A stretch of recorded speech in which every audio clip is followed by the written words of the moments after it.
What's up, school fans? Welcome back to Time Out.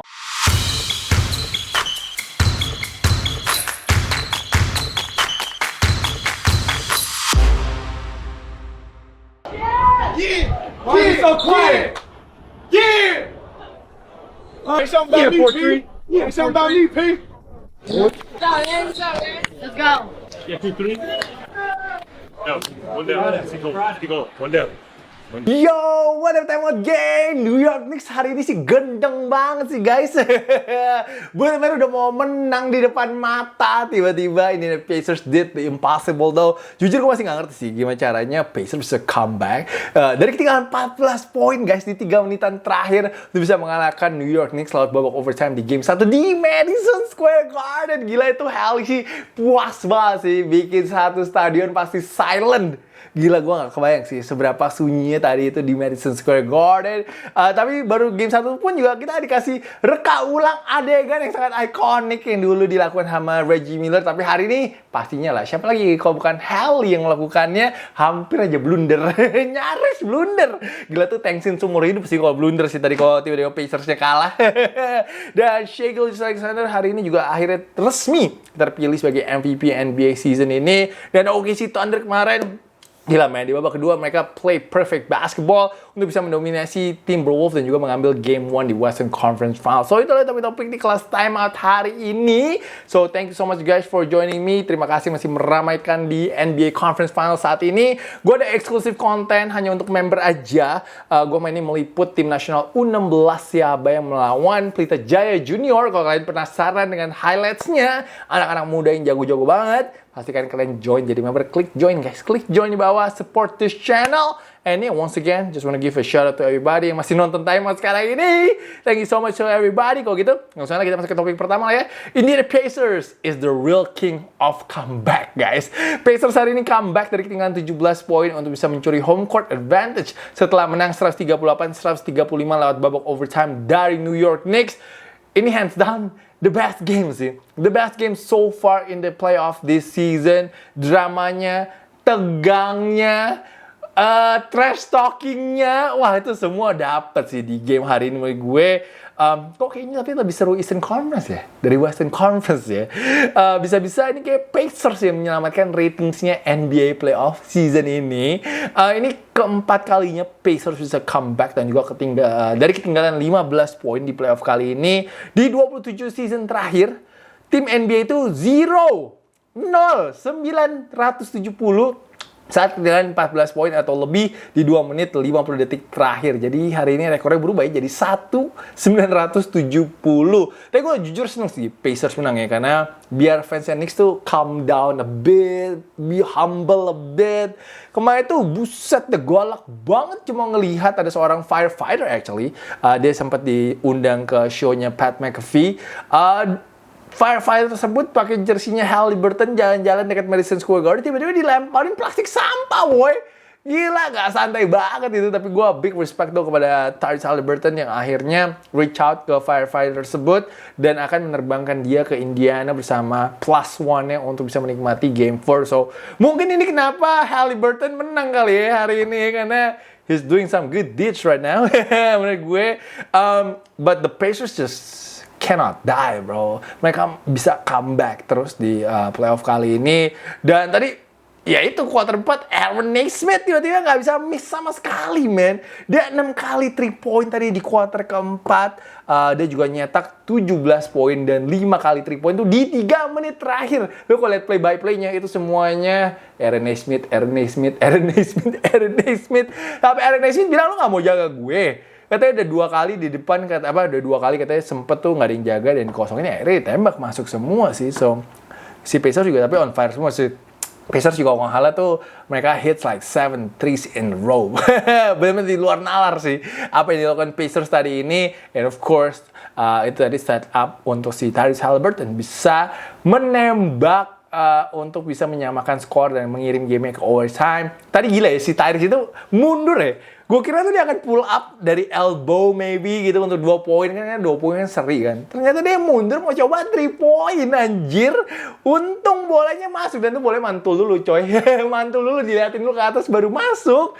That was crazy though. But Tyrese you know lah dia has been very clutch waktu lawan Cleveland juga dia clutch banget lawan Milwaukee juga clutch. So that was an insane game tying shot menurut gue dan itu momennya mirip ya mengingatkan kita dengan Kevin Durant dulu. Kevin Durant kakinya nginjek garis, ini juga si Tyrese sepatunya nginjek garis tadi ini. Benar-benar an inch away from probably one of the craziest buzzer beater ever sih menurut gue sih. Terus yang bolehnya mantul dulu tuh mengingatkan kita sama Kawhi ya waktu lawan Philadelphia 76ers. Jadi satu shot mengingatkan kita dengan 2 iconic moment menurut gue. Habis itu dia keluarkan tuh the legendary celebration sambil ngadep ke Reggie Miller yang actually jadi commentator di game kali ini. So Reggie Miller juga ada nunjuk-nunjuk gitu tapi ternyata cuma 2 poin guys, bukan 3 poin. Jadi kalau tadi si Haliburton pas lagi press conference bilang katanya kalau itu gue tahu 2 poin gue gak akan keluarin si celebrationnya sih karena dia mau coba keep the celebration saat memang kalau dia bisa menangin gamenya with his shot gitu. Tapi apa sih aura farming dia bilang, gue kurang ngerti sih aura farming itu apa artinya sih. Kalau ada yang tahu please tulis di comment section di bawah. Tapi untungnya tadi di overtime, Andrew Nembhard dan juga Obi Toppin came up with some big buckets untuk bisa secure the win. Tadi si Obi ada dunk yang pretty nice dan itu gue gak tau defense Knicks kemana. Gila karena tadi kalau si Pacers kalah, itu Haley bisa tanksinnya sampai tahun depan kayaknya sih diledekin terus kali kalau setiap kali ketemu Knicks gue rasa. Tapi man, si Pacers ini sih benar-benar clutch banget sih selama playoff ini. Mereka selama playoff itu rekornya 6-0. Di mana game-nya itu beda cuma 5 poin in the last 5 minutes. Mereka juga mencetak 69 poin on 43 clutch offensive possession. Itu rata-rata kira-kira 1,6 poin per possession sih. That's crazy bro. Ama mereka clutch aja sih menurut gue sih. Yang kasihan Cat sih. Cat hari ini kalau di Towns hari ini banyak banget sih gayanya sih. Dari teriak-teriak ke penonton. Lalu juga sempet tadi 3 point depan benchnya si Pacers mukul dadanya si James Johnson.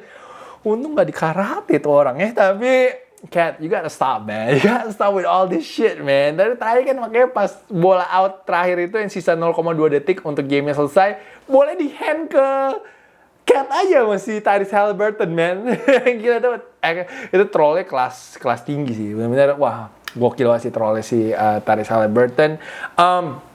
Haley tadi selesai dengan double-double, 31 poin dan juga 11 assist. Aaron Nesmith, legacy game. Probably the best game of his career. 30 poin, 8 dari 9 3 point ini merupakan franchise record untuk 8 dari 9-nya. Selain mereka, of course, ada Pascal Siakam yang chip in dengan 17 poin dan juga Andrew Nembhard yang 15 poin. Tapi menurut gue sih dengan comeback di MSG, man. MSG, itu isinya New York Knicks legend semua, man. Tadi ada John Starks, Carmelo Anthony, ada Stephen Marbury, ada lu sebutin semua adalah tadi itu di lapangan. Jadi gue rasa dengan kemenangan hari ini sih benar legendary banget untuk Indiana Pacers. Dan pastinya karena ini confident level para pemainnya pasti through the roof banget sih.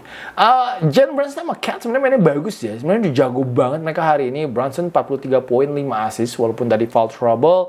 Cat 35 poin, 12 rebound. Tapi emang sayangnya itu tadi OG Anunoby sama Cat itu ada miss free throw saja saat lagi clutch time dari kuarter keempat. Ya itu tadi menurut gue sangat disayangkan sekali. Sedangkan juga si Cat, tadi pas overtime itu juga Jalen Brunson kok kalah airball 3 poinnya untuk bisa menangin game hari ini. Untuk bisa kirim game-nya ke overtime, second overtime. Lalu juga si Cat kena front rim dari 3 poinnya. Knicks ngerasain apa yang dirasakan sama Boston Celtics sih. Kena comeback di home mereka sendiri. Mirip-mirip sih udah mau menang. Terus dia offense-nya berantakan. Apalagi di kuarter keempat. Menurut gue tadi baik banget take bad shots si New York Knicks. And defense-nya juga banyak meltdown sih. Banyak miscommunication itu ya. Tadi kenapa gue bilang sih Obi dapet dunk-nya gampang banget sih. But the swing is crazy though. Karena lu dari mau menang dominan, mau menang secara dominan di game 1, lu malah jadi kalah. Jadi mentalnya pemain Knicks ini akan dites banget sih di next game ke depannya sih, di game kedua. Kayak game kedua akan seru juga sih. I can't wait tuh untuk nonton game keduanya Pacers lawan si New York Knicks. And Shai Gilgeous-Alexander akhirnya menang MVP season ini. Menurut gue sangat layak sekali sih untuk dia bisa mengalahkan Nikola Jokic dan juga Giannis Antetokounmpo. Shai dapat 71 first place vote, sedangkan Jokic hanya 29 place dapat 29 first place vote. Agak jauh sih bedanya sih menurut gue. Shai menjadi pemain pertama dari Kanada yang menang MVP sejak Steve Nash. Shai juga bergabung dengan Russell Westbrook dan juga KD di 15 tahun terakhir ini bisa menang MVP bersama OKC Thunder. Shai menurut gue memang layak. Dia number one scorer in the NBA dengan 32,7 poin per game. OKC pun juga punya the best record dengan rekor 68-14. Mereka yang hold the home court advantage throughout the playoff. Udah gak ada alasan lagi sih sebenarnya untuk Shai nggak menangin awards ini. Plus dia juga baru aja mengeliminasi Nuggets dan juga Jokic. That is still very very fresh. Jadi pas banget lah untuk storyline-nya untuk NBA. Yang jujur sih, gue alasannya cuma satu, itu sih gue nggak nyangka kalau OKC Thunder bisa sejago ini sih. Dan of course itu berkat Shai juga lah, nggak mungkin nggak ya. Jadi itu kenapa very easy untuk pick the MVP for this season menurut gue. Shai juga join Michael Jordan sebagai pemain yang bisa average 30 plus poin per game dan juga field goal-nya 50%. Habis itu dia juga jadi MVP untuk teman-temannya karena semuanya dikasih Rolex. Gila, mantep banget ya jadi teammate-nya Shai. Gila, pulang-pulang mau support dia pakai baju MVP semua. Pulang-pulang bawa Rolex gratis, anjay. Mantap sih, OKC Thunder. Ya itu menurut gue jadi salah satu part kenapa chemistry-nya OKC itu bagus banget sih, karena mereka juga saling support, mereka juga seumuran ya kebanyakan ya. Dan ya itu kemarin second half itu kelihatan banget chemistry-nya si OKC Thunder. And Minnesota juga main kebetulan juga cosplay ya guys. Cosplay jadi Boston Celtics kemarin ini. Dan OKC kemarin itu outscored Timberwolves 70-40 di babak kedua untuk bisa mengalahkan Timberwolves 114-88 di game 1. Itu menurut gue di babak kedua ya, nunjukin seberapa jagonya mereka bisa adjustment dari Mark Daigneault ini luar biasa. Dan juga nunjukin they are all dogs bro, they are all dogs ya OKC ini sih. Dan gue jujur, maaf semua fans OKC, gue agak underestimate tim ini sih. Tapi setelah gue menonton game yang kemarin, gue cukup yakin bahwa OKC ini punya chance besar banget sih untuk jadi juara NBA tahun ini. Sejarahnya nih, sejarah dulu guys. Kalau wancoy ilmu ya, kalau gue sejarah aja lah, kita ngomongin sejarah. Sejarahnya kalau Minnesota kalah game 1 on the road, mereka itu rekornya 0-8 untuk semua playoff seriesnya mereka. So that's not looking good for the Minnesota Timberwolves. Nah kalau OKC, mereka ini udah main 7 kali at home in this playoff season. Mereka itu paling tinggi margin menangnya total kayaknya sepanjang sejarah kali, gue nggak tahu, kayaknya sepanjang sejarah sih dalam sejarah playoff, plus 176. Dan 2 tim yang sebelumnya juga mencetak sejarah dengan margin kemenangannya mereka di bawahnya OKC itu juara NBA end up-nya. Jadi this could be their year untuk bisa menangkan cincin NBA. Minnesota sih kemarin kalah menurut gue ada beberapa hal ya. Bukan gara-gara free throw guys. Bukan gara-gara free throw-nya SGA. Lu kalau lihat Minnesota itu 2 point field goal ini nggak terlalu banyak. Sedangkan si OKC itu they put pressure on the rim, they put pressure on the defense. Mereka 2 pointnya lebih banyak daripada Minnesota sih kemarin sih. Jadi kenapa sebenarnya si OKC dapat free throw lebih banyak. Free throw-nya lebih banyak ya? Kayaknya lebih banyak deh. Gue agak lupa free throw total lebih baik siapa. Tapi masih main baik banget yang protes soal free throw. Tapi enggak, kalahnya gara-gara gitu. Gue jelasin kenapa main Minnesota bisa kalah. Yang pertama, Alex Caruso defense-nya. Defense Alex Caruso has been, has been amazing. Been amazing the whole playoff sekarang ini. Dia kemarin nggak ada obat sih jagain Ant-Man sih. Ada sampai yang viral itu yang dia nggak bisa kena screen sama sekali videonya. Ant-Man itu cuma 18 poin dan nembaknya hanya 13 kali aja. Even in the fourth quarter itu Ant-Man itu 0 poin guys. 0 poin di fourth quarter. Lo tahu Ant-Man bisa nge-score at will man. Tapi kemarin itu benar dimatiin habis sama si Alex Caruso. Gue nggak tahu sih apakah ada pengaruhnya atau enggak dengan ankle dia. Kita tahu dia sprain his ankle in the first half, tapi tetap aja dia, gue gak ngerti tiap kali dia ke locker room dia bisa lari lagi, bisa ketawa lagi, dan bisa main lagi. I don't know, badannya dia emang luar biasa ya si Ant-Man ini. Tapi Ant-Man kemarin itu banyak settle nembak ya, kalau nggak salah average-nya tuh nembaknya tuh 25 feet lah dari ring, dan dia cuma 1 kali doang layup attempt. So, gue nggak tahu kenapa dia mainnya agak pasif. Jadi gue expect nanti di game kedua dia akan jauh lebih eksplosif sih mainnya, dan juga lebih agresif untuk attack the rims. Jadi mungkin itu adalah yang akan dia adjust. Tapi kerennya si Ant-Man itu masih ngasih jersey-nya loh. Gue nggak tahu itu fans OKC atau fans T-Wolves, tapi dia masih kasih jersey-nya loh setelah game. That was amazing menurut gue sih. OKC juga berhasil melimit para pemain bench utamanya Minnesota. Kita tahu benchnya Minnesota bisa meledak kapan aja, karena ada pemain-pemain jago seperti Nasrid, Nickel Alexander-Walker, dan juga Donte DiVincenzo. Nah, 3 pemain ini kemarin itu combine hanya, kalau nggak salah, 7 dari 36 field goal-nya. Atau 19,4%. 3 poinnya 6 dari 30. Ya, kalau 3 orang ini kontribusi seperti ini kayaknya akan sangat berat ya untuk bisa Minnesota menang. Dan ini juga kenapa si T-Wolf cosplay jadi Celtics, karena mereka kemarin miss 36 3-point shots.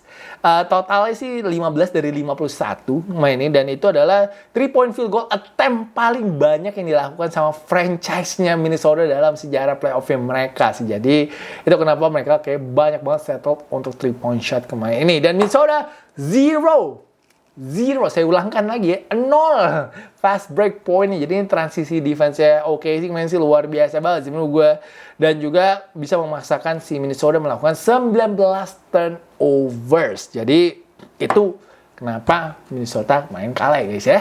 Dan yang anehnya juga, Chris Finch mainin si Rudy Gobert itu cuma 21 menit aja, dan dia hanya mencetak 2 poin.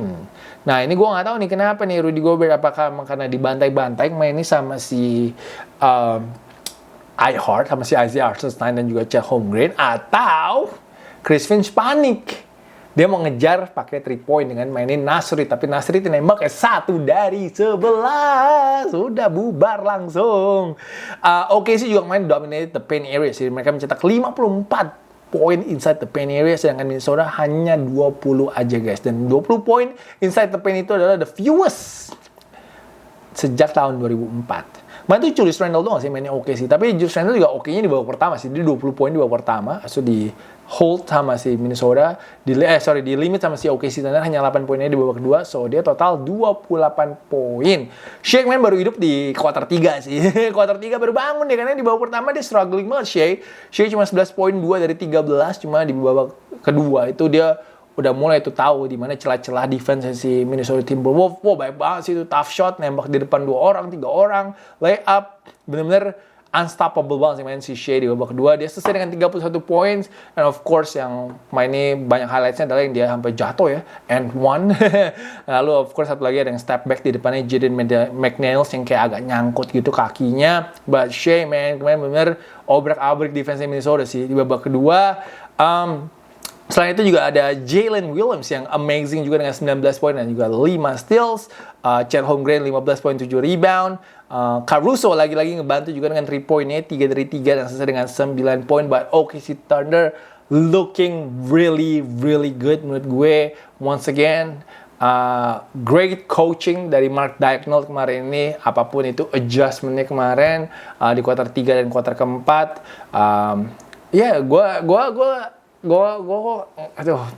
Gue pengen tetap Timberwolves sih yang lolos sih ke final, tapi kayaknya gue ngeliat kayak gini, OKC is really good man. So and it was so much fun though, watching OKC juga sih menurut gue.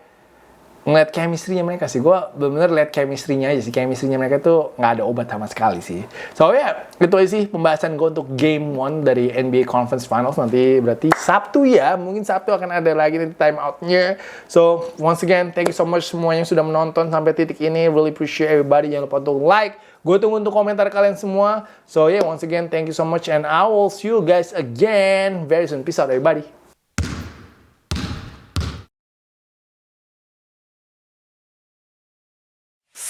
Please join my channel, guys.